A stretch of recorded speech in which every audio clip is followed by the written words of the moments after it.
Number 3 on the list, we're going to move to WrestleMania 23. WWE invades Detroit for one more time, heading back over to Ford Field, basically down the street and around the corner a little bit from the Pontiac Silverdome, home of WrestleMania 3. Hogan versus Andre. Everybody knows the rumors that, Hogan was supposed to be on this show, fight the Great Khali.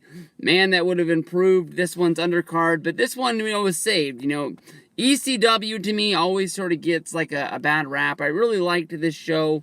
I didn't understand the booking of giving the ECW guys that WrestleMania moment. The ECW fossils rolled out there. You got Sabu, Rob Van Dam, Sandman, beating the Stars of Tomorrow. I mean, none of these guys really panned out.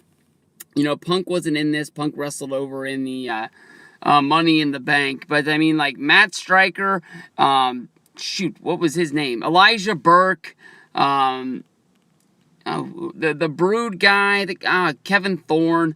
I don't know. I mean, like, to me, you could see the writing on the wall with these guys wasn't going to be that bright. Because, honestly, having the Fossils come out there and beat these guys made no sense to me.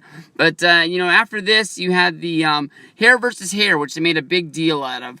Basically, Bobby Lashley and Umaga went out there, but this was basically Vince McMahon versus Donald Trump. Nobody cared what was going on in the ring.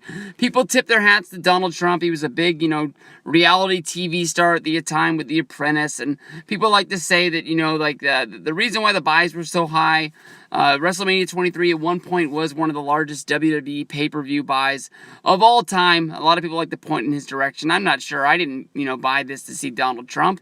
I didn't buy this to see fucking Vince McMahon get his head shaved. I wanted to see Batista versus The Undertaker, a match that honestly I thought should have been the main event.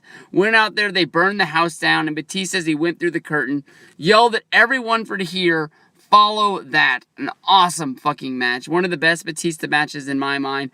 And then you also have, John Cena getting one of the biggest wins of his career, one of his best wrestling matches of all time, wrestling Shawn Michaels, filling in for Triple H after his injury, and, main eventing the show, Mr. WrestleMania himself, tips the hat to John Cena, gives him a huge, big win. WrestleMania 23, number 3 on the list.